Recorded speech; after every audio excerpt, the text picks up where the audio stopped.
So amazing. Thank you, everybody. Thank you, consciousness. Yeah. So amazing. Just joyful. Yeah. In a state of allowing. It's Yeah. unbelievable.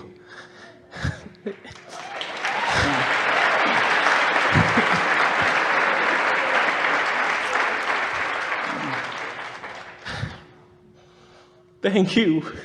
Yeah. Thank you. I do have stuff to say. Questions to ask. We know you don't mean unbelievable. We know you mean. No, it's very believable. Yeah, because if it was unbelievable. I couldn't even imagine it. So, let's begin. Yeah. It might be like a Wayne Dyer conversation here that you had, very similar. Where I'm at right now is an unconditional state. And I've truly understood that the journey is the destination. And I'm always happy. Always happy. Well, the purpose for the destination is certainly the journey. You keep finding something you want, which let's call it a destination, and then the path to it is the opportunity for the fun. Yes. And then something else hatches, something another else. destination, and then the journey to it is the path of fun. Yeah. Yeah. So what I want to ask consciousness, Abraham, my parents are both from India. I have a very, very, very deep connection with my mom, and I know she's one of you. I feel it. I know it. She wants to be here today, but she had an arrangement which she wanted to give her blessings to you, to everybody. When she was pregnant with me, this is her question, she had this sort of energy that she felt that she could put fire out of her hands. And it was some sort of, she doesn't know what it was. I'm the third kid of hers. And she knew that something, either he's going to be some sort of special energy is coming, or he might be retarded, or whatever the case may be. Like something's going to happen. Either there's something just a lot unusual. of power. Unusual. I'm not saying it in a negative sense at all. Then I remember in first grade, I had an experience where I never liked to conform to stuff. In first grade, I slapped my principal. And she loved me to death, guys. She had it coming.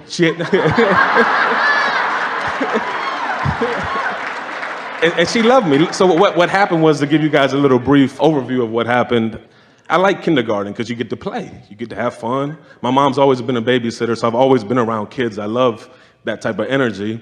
First grade comes, you got math, science, and all this stuff. And I didn't like it. So I ran out of class. My mom would give me beatings in the morning. The whole neighborhood would line up and see me trying to get on school, and then she would give me beatings. I deserved it. I knew I deserved it. But first grade, I ran out of school. The janitors brought me in, and the principal came, and I just gave her one. And then she was like, okay, that was kind of weird. Maybe he has some mental problems or something. So psychologists came in. They're like, oh, no, he has no problems. He just hates school. He doesn't like school at all. So next thing, she was like, how can we make you feel more comfortable? So I said, oh, wow, I can kind of dictate how I want this to go. So I said, you know what? I got my cousins, and my sister goes to this school. How about I come into your office, and I can have lunch, and on the intercom, you call them, and I can have lunch anytime I want to. She said, that's fine. So every day, there would be like Aman Sharma, Aditi Sharma, come down to the principal's office and have lunch with your cousin or your brother. So at a young age, I said, okay, wow. But I never took it to a negative approach. I always had the intent of doing good stuff. Now, After the first principal beating. First principal beating, which she loved me to death, and I still love her, Miss Barbara Smith. So now, as time goes on in my life, I'm 19 years old. I wake up one day. I played college football at William & Mary. And I woke up one day. Before that point, I was always questioning life. What's the purpose of stuff? Why am I here? Why am I doing stuff that I don't like? Why do I have to do that type of stuff to contrast? So when I was 19, I woke up one day, my whole life flipped. Everything started spinning. Literally spinning. My eyes, the whole room was spinning. And I woke up my roommate. He would play wide receiver. I woke him up. I said, can you wake me up in 10 minutes? Something's not right. I went back to sleep. When I woke up, it got worse. Now the spinning, literally the room is spinning, my entire environment. So I've been a vegetarian all my life. I went downstairs and I made a PB&J. Took a bite and I threw it up. And I said, wow, this is very different. So for 2.5 weeks, the spinning never stopped, never ceased. I went to Johns Hopkins, and doctors thought I might have a heart problem, a brain tumor, whatever the case may be. I was healthy. They said, we've never seen nothing like this. We don't know what this is. Now when I look back at it, from this state, my perspective, I know it was you guys, or consciousness per se. And I've always been open to the idea of channeling ever since I was little.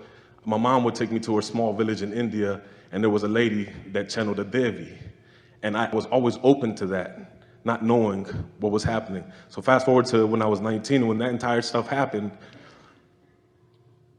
it changed my perspective on life. It made me look at life when I was looking like just football in school. It opened me up to a whole new world. Now I want to know from you, what exactly was that occurred within me at that time frame? But right now, I look at it in a very beautiful way because it really blossomed into something so beautiful and unfolding where we are now. Well, there's so much that we want to say to you, and we were happy to allow you a presentation of your perception of your experience so that everyone else could sort of get up to speed with who you are, what's going on, and it will make them understand more clearly what we say to you next. The most significant thing that we want to say to you is that you are an example of someone with strong desire. Now, let's be clear. Everyone who comes from non-physical into physical comes with powerful intention. There is no exception to that. Sometimes your intent for something specific, like teaching, or so many things, is more focused. And that's what your mother could feel when you were in her womb. She could feel the point of focus that you are, the intensity of it. So important for you to let her know that she was sensing, and let's call it consciousness, but even more than that, let's call it strong decision or intentionality, purpose. So here you are, you're born into an environment, and everyone is born, no matter what environment they're born into. In other words, it doesn't matter what religion or what race or what country or what culture they are born into. Everyone who comes from non-physical into this physical environment is born into an environment of enormous restriction, because the inhabitants of that environment have not understood energy for a long while. They've been resistant. They've been blocking their own flow. And so whenever someone new gets here, they come with stronger energy flowing, which always sort of upsets the apple cart just a little bit. That's why society is so quick to slow you down, to shut you down, to slow you down. You sort of jeopardize their unnatural stability. And we put those words together so carefully. Unnatural stability. This stability, not wanting anybody to rock the boat. In other words, don't want more than we can easily provide for you, and don't want more than you're ready to understand. And so most don't understand all of the newcomers that come with such passionate desire. But you were extreme in your desire.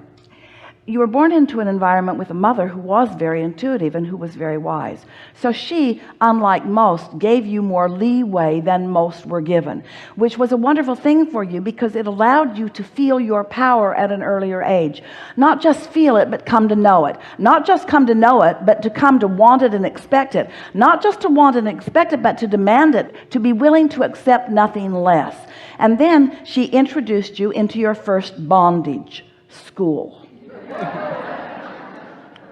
So you enter into that environment where now you are really a boat rocker because you're used to doing what you want. You're used to the free flowing of ideas. You were way ahead of anything else that was going on there. In other words, your decisions about who you were already clear. You had already found yourself. In other words, and most who look at someone, that little person, could not believe that you have found yourself. We're telling you, when they're born, they have found themselves. If you stop talking them out of having found around themselves, things will go a lot better for your children as you allow them to feel their own inspiration. And we know there's balking even in an audience like this, because you think, oh, but we need to teach them about the traffic, and we need to teach them about the things that are dangerous. We need to teach them about the things that they need to watch out for. But you go so overboard in your process of conformity, and you were someone determined not to conform. That was the strongest intention that you had. Now, the reason that you said, and wisely so, I thought maybe I might have been born different. You said retarded, some would say with some sort of dysfunction. The reason that that occurred to you is because that is very often the reason that someone comes forth unconforming. They come with a condition that prevents the society around them from demanding conformity. Such a good thing to acknowledge. So you came with that same powerful intention, only you looked so normal, most were determined to make you conform. But you stood up to that principle at a very early age and got her attention, and we're not really in harmony with the violence of slapping your teacher. Me neither. But we get why you felt that way. In other words, what you were saying to everyone who was in the vicinity who could listen, I want to be the boss of me. And that's a hard thing for adults to hear children say. They don't want to hear it from you, even though ultimately it's what they want from you. You are really interesting to watch, because you want to make all of the decisions for your children, even about what socks they wear, and then suddenly they're at age and you say, now what do you want to be for the rest of your life? And they say, I'm a little unprepared for that. You have been choosing my socks and my meals for so long, and now all of a sudden I'm supposed to decide what I want to be forevermore. And so here you are, moving through, making your own way, figuring out how to get along. We are certain that there are many more stories that you could tell as you were holding your own and allowing the world around you to acquiesce to you. That's really what deliberate creating is. It's like you had found your point of attraction at an early age, and you knew how to maintain your point of attraction. And oddly, even there were jaws dropping in this room. How can you be given the microphone in a school and your classmates be allowed to come and have meals with you? What kind of madness is that?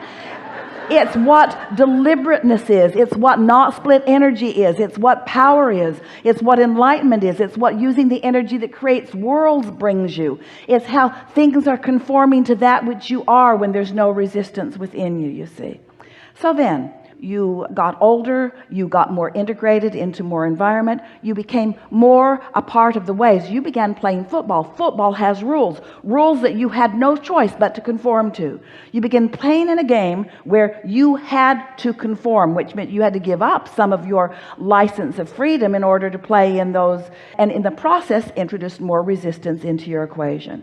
As you introduced more resistance into your equation, you also began launching more rockets of desire. So you were summoning more strongly. Now, as we said earlier, you became more specific about what you were asking for. And when you become more specific about what you're asking for, the momentum of that energy begins to move more quickly. Esther discovered in the very early days, especially when she was preparing for Abraham to begin to speak, she was always sitting, because it was really an experience of instability for her. You've maybe have heard the expression swooning.